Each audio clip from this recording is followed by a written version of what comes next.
जय हिंद दोस्तों, कैसे हैं आप सब। आई होप कि आप सब अच्छे ही होंगे। उम्मीद है आपकी प्रिपरेशन भी सही तरीके से चल रही होगी। काफ़ी दिनों के बाद हमारी मुलाकात हो रही है, उसका रीज़न आप लोगों को स्पष्ट दिखाई दे रहा होगा, सुनाई भी दे रहा होगा। मेरी हेल्थ ठीक नहीं थी, बोलने में प्रॉब्लम हो रही थी, थोड़ा सर्दी और जुकाम, खांसी, बुखार, बहुत ज़्यादा मैं परेशान हो गया था इन सब चीज़ों से। बट कोशिश कर रहा हूँ रिकवर होने की। जैसे ही मैं रिकवर हो जाऊँगा आप लोगों को सीएनए की क्लास मिलेगी।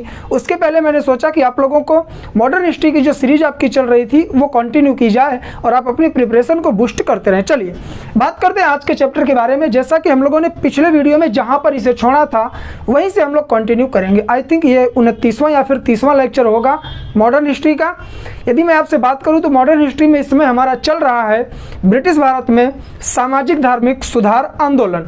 उसके तहत हम लोगों ने हिंदू समाज सुधार आंदोलन देखा, मुस्लिम धर्म सुधार आंदोलन हम लोगों ने देखा, और आज हम लोग बात करने वाले हैं स्पेशली दलित समाज सुधारवादी आंदोलन। जी हाँ, क्योंकि मैं आपको बता दूं कि जब ब्रिटिशर्स भारतवर्ष में आए थे ना, तो प्रत्येक धर्म को, प्रत्येक वर्ग को वो निशाना कर रहे थे। और उनका जो सबसे बड़ा रूल था डिवाइड एंड रूल, फूट डालो और राज करो वाली नीति के तहत वो लोग आगे बढ़ रहे थे। तो हिंदुओं में भी बहुत सारे धर्मों में उन्होंने क्या किया, हिंदुओं में भी कई जातियों में उन्होंने बंटवारा कर दिया, एक दूसरे को नीचे और ऊपर दिखाने की कोशिश की। यदि मैं आज बात करूं तो आज का जो वीडियो हो रहा है स्पेशली हम लोग दलितों के बारे में बात करेंगे कि किस प्रकार से दलित वर्ग को पूरी तरह से समाज से बहिष्कृत कर दिया गया था और उन्हें किस तरह से फिर से संविधान के अंतर्गत लाया गया। सारी चीज़ों पर डीपली बात करेंगे। यदि आप किसी भी वनडे एग्जाम की प्रिपरेशन कर रहे होंगे तो उसमें कई क्वेश्चंस यहाँ से बन सकते हैं। तो आइए बिना किसी टाइम को वेस्ट किए हुए हम लोग बोर्ड पर चलते हैं। मैं कोशिश करूँगा अपना 100% देने की, और मैंने दिया या नहीं ये आप लोग डिसाइड करेंगे कमेंट करके, क्योंकि हेल्थ मेरी उतनी ठीक नहीं है।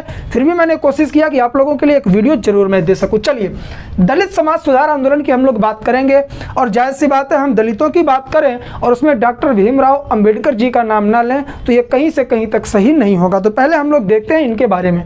हम लोग सबसे पहले बात करेंगे डॉक्टर भीमराव अंबेडकर के बारे में।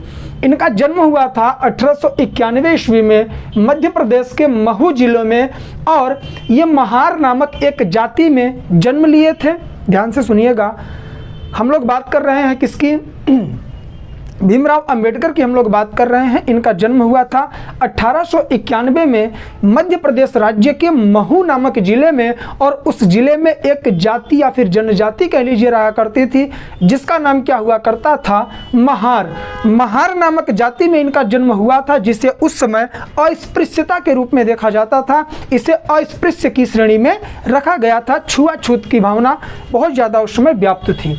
1924 में इन्होंने क्या किया, बहिष्कृत हितकारिणी सभा का इन्होंने निर्माण किया। मतलब जिन लोगों को, जिन वर्ग के लोगों को बहिष्कृत कर दिया गया है समाज के द्वारा, सोसाइटी के द्वारा, धर्म ग्रंथों के द्वारा, जो मैं आपसे यदि बात करूं सामयिक धर्म ग्रंथ जो हुआ करते थे उस समय के, उनके माध्यम से जिन वर्गों को बाहर कर दिया गया था उनके हित करने के लिए एक सभा का इन्होंने निर्माण किया 1924 में, जिसे बोला गया बहिष्कृत हितकारिणी सभा का निर्माण। और इस सभा के निर्माण के पीछे हमारे डॉक्टर भीमराव अंबेडकर का उद्देश्य क्या था, तो अस्पृश्य लोगों की भौतिक एवं नैतिक उन्नति करना इनका प्रमुख उद्देश्य था। किनकी बात हो रही है, अस्पृश्य। यदि हम लोग बात करें अप्रत्यक्ष रूप से तो ये दलितों की बात कर रहे हैं, क्योंकि उस समय में दलितों को समाज के द्वारा क्या कर दिया गया था, अछूत श्रेणी में रख दिया गया था। आगे बढ़ते हैं। उसके बाद 1930 में इन्होंने राष्ट्रीय राजनीति में प्रवेश किया। किन्होंने, डॉक्टर भीमराव अंबेडकर जी ने भारत की उस समय की राजनीति में इन्होंने प्रवेश कर दिया। और भारतवर्ष में क्या था, ब्रिटिशर्स का शासन चल रहा था। ये पॉइंट मत भूलिएगा, अब गेम यहाँ पर होगा। और जैसे ही इन्होंने राजनीति में प्रवेश किया तो अछूतों के लिए अलग मताधिकार की ये मांग करने लग जाते हैं। अब ध्यान से सुनिएगा, जैसे ही डॉक्टर भीमराव अंबेडकर तत्कालीन भारतीय राजनीति में प्रवेश करते हैं तो ये अछूतों के लिए अलग मताधिकार की बात करने लग जाते हैं। आप में से जो लोग नहीं पढ़े होंगे वो कंफ्यूज हो जाएंगे, घबराइए मत, कंफ्यूजन मैं दूर करूंगा। आपके माइंड में ये क्वेश्चन आएगा, 100% आएगा यदि आप यूपीएससी के स्टूडेंट्स हैं, कि इन्होंने ऐसा क्यों किया, इनका विचार ऐसा क्यों था कि दलितों को अलग मताधिकार दिया जाए। उसका रीज़न मैं आपको बताता हूँ। भारत में ब्रिटिशर्स का शासन चल रहा है। 1905 में एक अधिनियम लाया गया था क्या नाम था उसका, तो मार्ले मिंटो सुधार। उसके माध्यम से क्या हुआ कि भारतवर्ष में मुस्लिमों के लिए अलग प्रतिनिधित्व की बात की गई। ये ब्रिटिशर्स हमारे अंदर क्या कर रहे थे, फूट डालो और राज करो की बात करते थे। 1905 का समय है, बंगाल का विभाजन हो जाता है, पूर्वी बंगाल पश्चिमी बंगाल में। धर्म के आधार पर यह करते हैं कि जो पूर्वी बंगाल है वहां पर क्या था, वहां पर मुस्लिमों की बहुलता ज्यादा थी, और जो पश्चिम बंगाल हुआ करता था वहां पर अन्य धर्म के लोग रहा करते थे। तो इन्होंने उन्हें विभाजित कर दिया, आपस में फूट डलवाया, और इन्होंने उसका मुद्दा क्या बनाया कि इतना बड़ा प्रोविंस था कि हम इसका प्रशासन नहीं कर पा रहे थे। लेकिन उनका मेन उद्देश्य था भारतवर्ष में धर्म के आधार पर सांप्रदायिक रूप से बंटवारा करना, जिससे कि हम हिंदू, मुस्लिम, सिख, ईसाई सब आपस में मिलकर न रह पाएं और भारतवर्ष पर यह शासन करते रह जाएं। तो 1905 में इन्होंने क्या किया, गलत तरीके से इन्होंने एक अधिनियम पारित किया, मार्ले मिंटो सुधार, और उसके तहत क्या किया, भारतवर्ष में यदि मैं आपसे बात करूं तो सांप्रदायिक प्रतिनिधित्व लेकर चले आए। मुस्लिमों के लिए अलग प्रतिनिधित्व की बात की और अन्य धर्म के लोगों के लिए अलग प्रतिनिधित्व की बात करी। अलग प्रतिनिधित्व का मतलब यह होता है कि मुस्लिम वर्ग के लोग स्पेशल उसी जगह पर वोट डालेंगे जहां पर मुस्लिम वर्ग का प्रतिनिधि चुनकर आएगा। इसी तरह से ये लोग क्या करते हैं, 1919 में आता है मॉन्टेग्यू चेम्सफोर्ड सुधार। 1905 में मार्ले मिंटो सुधार में मुस्लिमों को अलग कर दिया गया हिंदू से, और उसके बाद 1919 में आता है आपका मॉन्टेग्यू चेम्सफोर्ड सुधार। और मॉन्टेग्यू चेम्सफोर्ड सुधार के अंतर्गत ये क्या करते हैं इन्होंने क्या किया, मॉन्टेग्यू चेम्सफोर्ड सुधार के अंतर्गत भारत से जो एंग्लो इंडियन रहा करते थे उनको भी मताधिकार का अलग अधिकार दे दिया, सिखों को अलग अधिकार दे दिया, और दलितों की भी बात ये करने लग गए। तो उसी समय क्या होता है कि भारतवर्ष में क्या चल रहा था, 1919 की यदि मैं बात करूं तो 1920 से शुरू हो गया था यहाँ पर असहयोग आंदोलन। खिलाफत आंदोलन की बात मैंने की थी, आप लोगों को किस में पढ़ाया हूँ, मैं पॉलिटी में पढ़ा चुका हूँ। खिलाफत आंदोलन चल रहा था, उसी के सहयोग में महात्मा गांधी असहयोग आंदोलन लेकर चल देते हैं। हिंदू और मुस्लिम सबको एक साथ लेकर चलने की बात करते हैं। असहयोग आंदोलन अनवरत रूप से चलता रहता है। तो 1922 के करीब में क्या होता है, काकोरी कांड हो जाता है, ठीक है ना। वहां पर क्या कर लिया जाता है, काकोरी में नहीं हुआ था यह, आप लोग कमेंट करके बताइएगा। गोरखपुर में यह चीज हुई थी, और वहां पर क्या हुआ, 20 पुलिसकर्मियों की हत्या कर दी गई। 20 पुलिसकर्मियों की हत्या कर दी जाती है, और गांधी जी अहिंसा के पुजारी हुआ करते थे, तो गांधी जी इस आंदोलन को रोक देते हैं, ठीक है। गांधी जी इस आंदोलन को रोक देते हैं।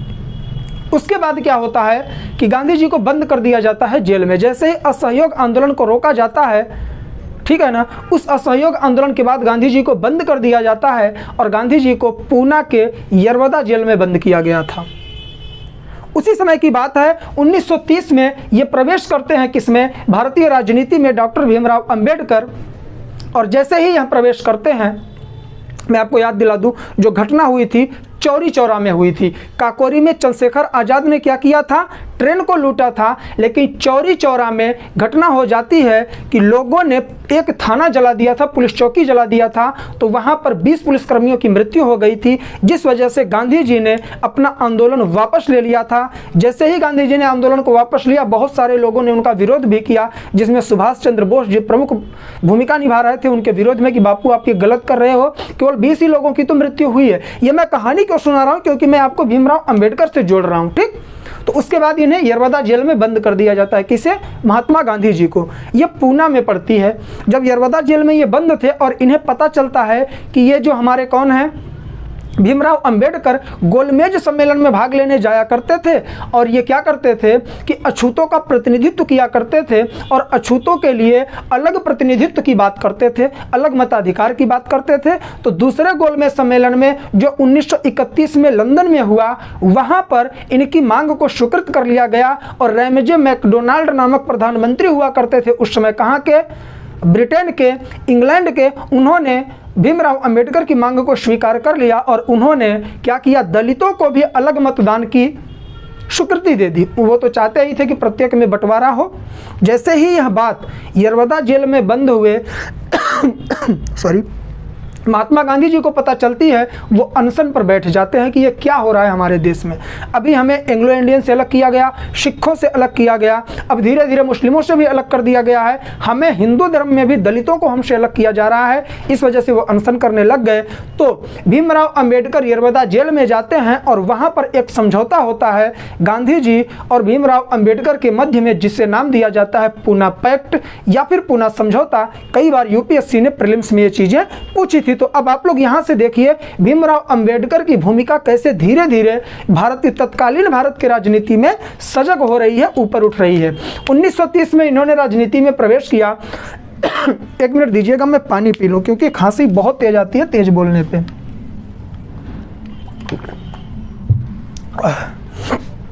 पॉइंट क्लियर हुए आप लोगों के? चलिए, अछूतों के लिए अलग मताधिकार की इन्होंने मांग की। तीनों गोलमेज सम्मेलनों में अछूतों का इन्होंने प्रतिनिधित्व किया। द्वितीय गोलमेज सम्मेलन में उसे स्वीकृति मिल गई, किसे?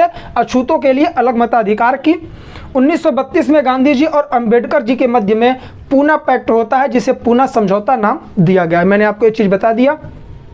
फिर आइए भीमराव अंबेडकर पर। 1942 में all India depressed class federation की इन्होंने स्थापना की। संविधान का जब निर्माण किया जा रहा था तो 1946 में संविधान सभा नामक एक सभा का गठन किया गया जो संविधान बनाने का काम करेगी। उसमें कई समितियां हुआ करती थी। तो संविधान का प्रारूप निर्धारित करने के लिए जो समिति थी, प्रारूप समिति, उसके अध्यक्ष भी ये रहे। बाद में इन्होंने बौद्ध धर्म को स्वीकार कर लिया। किसने? डॉक्टर भीमराव अंबेडकर जी ने। तो भीमराव अंबेडकर जी से रिलेटेड इतने पॉइंट आप लोग याद रखिएगा, कोई भी पॉइंट आपका नहीं छूटेगा। आगे बढ़ते हैं। अब आते हैं हम लोग सत्य शोधक समाज की बात करेंगे। अब देखिए यहाँ पर जितने भी आंदोलन या फिर सुधार आएंगे, सत्याग्रह आएंगे, दलितों के सुधार की बात करेंगे। और दलितों की स्थिति ऐसी क्यों हुई, तो इनके माइंड में बना रहा ब्राह्मणवाद। तो ये लोग ब्राह्मणवाद का विरोध करेंगे। मंदिरों में पहले प्रवेश करने की अनुमति नहीं थी दलितों को, उसके बारे में ये लोग बात करेंगे। और जिसका मुद्दा अभी आपने पिछले साल ही देखा, सबरीमाला टेम्पल के बारे में मैंने आपको वीडियो भी दिया है, एक बार जरूर देख लीजिएगा। सत्य शोधक समाज पर आते हैं।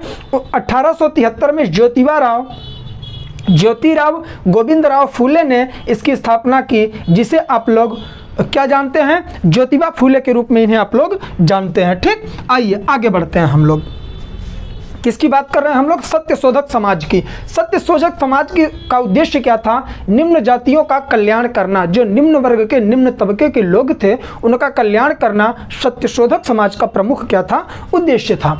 इन्होंने अस्पृश्य वर्गों के लिए एक स्कूल की स्थापना की।